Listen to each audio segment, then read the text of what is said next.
Hey guys, this is Ben and Aaron. This is a minute with Borrowin the Beards here. Aaron with an E, not the A. We're going to show you how to measure a truck bed correctly to make sure you get yourself the right tonneau cover and the right bed accessories here.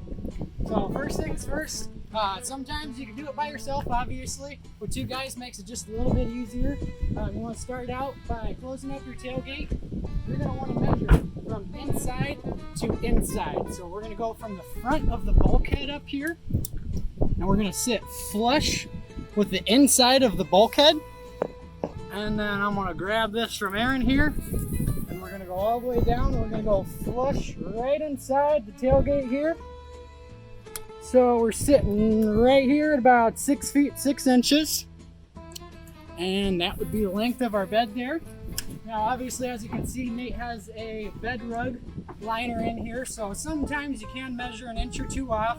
Not to worry, the bed cover, bed accessories, they will all be correct for you as long as you're within an inch or so. No need to worry at all.